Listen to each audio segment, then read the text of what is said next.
Nós vamos falar agora sobre a pesquisa da Quaest. Vocês lembram que logo que saiu a Magnitsky para o Alexandre de Moraes, saiu uma pesquisa da Quaest falando que não, que 60% dos posts na internet são favoráveis ao Alexandre de Moraes, só 27% apoiam a Magnitsky e o Trump contra Moraes e coisa e tal. E eu falei para você que eu achei muito estranha essa pesquisa, né? Até porque a pesquisa começou antes da aplicação da Magnitsky com o Alexandre de Moraes. E como eu falei no meu vídeo, antes da aplicação da Magnitsky, ninguém estava falando muito sobre isso. Essa notícia foi sugerida por Peter Vivo no Mar Morto, República Democrática do Xandão e várias outras pessoas. Obrigado aí ao pessoal que sugeriu notícias lá no nosso site, no visãolibertaria.com. E obrigado a você que está assistindo o nosso vídeo. Se você gosta do nosso conteúdo, por favor, deixe o seu like e se inscreva aqui no canal. Até porque o pessoal da direita e nós libertários aqui também, a gente estava vendo a coisa tipo assim, pô, fica o tempo todo falando de Magnitsky, 72 horas, tic-tac, vamos ficar quieto, vamos esperar. A gente sabia que tava para sair, né? Mas quando que ia sair? Na sexta-feira já teve a chance de sair, acabou não saindo na sexta-feira. Aí, ou seja, ninguém estava falando disso. Então, eles começaram a medir na segunda-feira até a quarta-feira. E só na quarta-feira que foi que saiu a Magnitsky. Então, ou seja, antes disso o pessoal estava calado na direita, ninguém estava falando sobre a situação. Então a medição deles ficou enviesada por isso. No momento que eles mediram de novo, o apoio a Magnitsky saltou para 54%. Aí você vê a parada, e aí você vê o problema do Alexandre de Moraes. De fato, a maior parte da população brasileira vê que o que o Alexandre de Moraes está fazendo é errado. Todo mundo sabe disso, né? Aqui, ó. Nessa sexta-feira, dia 1º, as discussões das redes sociais e plataformas sobre a aplicação da lei Magnitsky contra o ministro do STF, Alexandre de Moraes, passaram a ser dominadas por posts a favor da medida. A constatação do levantamento da Quaest, que coletou 4 milhões de menções feitas entre 28 de julho até essa sexta-feira, até às 18 horas. A aplicação da lei contra o magistrado aconteceu em 30 de julho, ou seja, a primeira... Aqui, ó, um dia depois, na quinta-feira, 31 de julho, as menções caíram para 750 mil, mas a tendência se manteve, 62% de críticas e 27 manifestações favoráveis. Porém, nessa sexta, o cenário se inverteu, 54% de menções passaram a ser a favor de Trump, enquanto 30% eram críticas e 16% eram neutras, né? E aí eles vão vir com um papo de que não, porque ligaram o gabinete do ódio, não sei o que lá. Não, gente, a explicação é muito simples. A explicação é que a direita e o pessoal que apoia a Magnitsky não estava falando sobre Magnitsky antes da Magnitsky ser aplicada. Quando foi aplicada, aí o pessoal começou a falar mais sobre isso. E começou a falar sobre isso, evidentemente, apoiando, né? Apoiando esse negócio. Uma festa isso daí, né? Aqui, ó. Diante da derrota nas redes sociais nos 2 primeiros dias após o anúncio, bolsonaristas levantaram a campanha Brasil acima do STF como tentativa de reverter o desgaste narrativo, apontou o relatório da Quest. De novo, se esse pessoal está se baseando em trending topics do Twitter, esse pessoal é mais amador do que eu imaginei. Porque puta que pariu. Isso aqui não quer dizer absolutamente nada, né? Trending topics no Twitter é uma idiotice, não serve para absolutamente nada. A frase passou a circular em perfis influentes. Não, eu acho legal, eu acho divertido, é o que eu falo para vocês, né? Briga de trend topics é legal, você botar o trend topic lá, né? Vamos todo mundo falar isso, não sei o que lá, a gente fala e vai lá. Isso é divertido. Eu só acho que isso não muda nada em termos de fazer alguém mudar de ideia, né? Alguém que, não, eu era a favor do Alexandre de Moraes, mas agora sou a favor do Trump. Não vai acontecer, nem de um lado nem de outro, né? Aí, ou seja, o pessoal está colocando que isso seria a mudança, né? Outra coisa que tem de errado nessa história, como eu falei para vocês, é que eles falam 60% de menções de qualquer conta.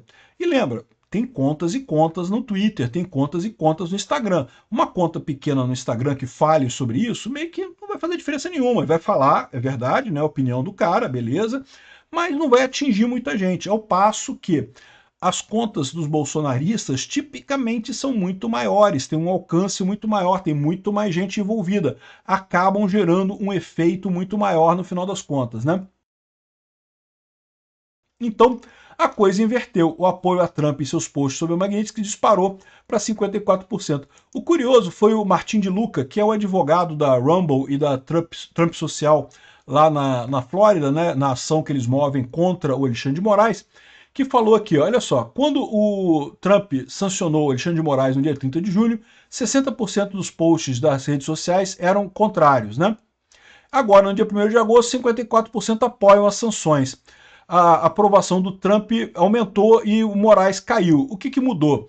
Nada além de brasileiros e tiveram 48 horas para se lembrar de quem é o juiz que tem mandado todo mundo para cadeia, os apoiadores de Bolsonaro, censurado plataformas e emitido ordens secretas por e-mail. Eu diria que ele está enganado nisso daqui. Não foi muito isso daqui, não. Foi muito mais o fato de que as pessoas começaram a falar sobre o tema. Esse é que é o ponto. Antes, não se estava falando sobre o tema. Só quem falava sobre o tema era o pessoal da esquerda e da isentosfera criticando a lei Magnitsky. Por quê? Porque não tinha sido aplicada ainda. Então, era uma coisa... O pessoal ficava naquele papo de TikTok, né? Teve até um cara, né? Como é que é o nome daquele cara? Mamãe Falei. Mamãe Falei diz que poucas horas antes da lei Magnitsky ser aprovada, né, ele fez um vídeo dizendo que não vai acontecer nada, que não vai ter lei Magnitsky. Você acha que o Trump vai censurar, vai criar problema com o STF no Brasil? O STF é super importante, o Trump todo dia preocupado com a opinião do STF no Brasil e não sei o que. Você acha que ele vai criar um caso com o STF por causa de Bolsonaro e não sei o que lá? Errou, né? O cara errou, né? Enfim, mas é isso que está acontecendo. O pessoal crítico à lei Magnitsky, o pessoal crítico a Trump, é quem estava conversando sobre isso no início da semana. Eu não estava falando muito sobre isso. Por quê? Porque a gente não sabia se ia sair, se não ia sair. Eu ia falar o quê, né? Falar, vai sair, né? Pô, falar, vai sair, e aí, se não sair, né? A gente não sabe quando é que vai sair, né? Mas depois que saiu, a coisa mudou com certeza, né? Então essa é a história, né? No final das contas, sancionar Moraes não era um ataque à soberania do Brasil, mas ao contrário disso, um presente à sua sanidade. Concordo plenamente, é isso daí mesmo. Agora, o slogan novo no Brasil é Brasil acima do STF, Brasil above the Supreme Court, né? Ou seja, não é uma boa notícia para a imagem, para os consultores de imagem do Moraes, né? E é isso daí. Ninguém gosta de censura, ninguém gosta de Alexandre de Moraes. O brasileiro já sabe que a maior ameaça à democracia do Brasil é o STF, na situação que ele está hoje, com esses julgamentos absurdos. Está mais do que claro esse tipo de coisa, né? E também teve uma pesquisa do Datafolha, que olha só, essa pesquisa é mais antiga, tá? Saiu só agora, mas ela foi feita antes. Na época, era só a questão da revogação do visto do Moraes. E os brasileiros que aprovam a revogação do visto de Moraes são 47%.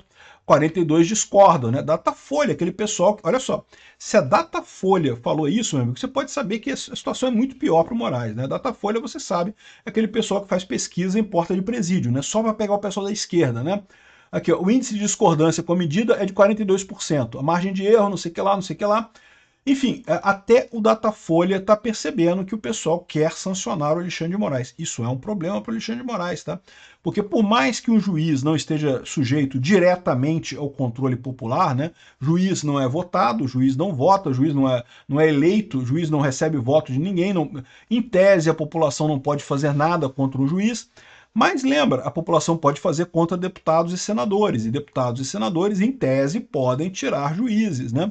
Então, essa é a situação no final das contas. É preocupante para Alexandre de Moraes, sim. E nós vamos ver essa briga logo em 2027, eu tenho certeza disso, se o Alexandre de Moraes não cair antes. Se ele cair antes, talvez a gente não tenha esse problema, mas se ele durar até 2027, a gente vai ter essa briga, porque certamente vamos eleger muitos senadores pró-Bolsonaro em 2026, e daí vai ser a briga para fazer o impeachment do Alexandre de Moraes, que vai ser toda uma outra briga, não vai ser fácil não, tá? Enfim, olha só, quem diria, né?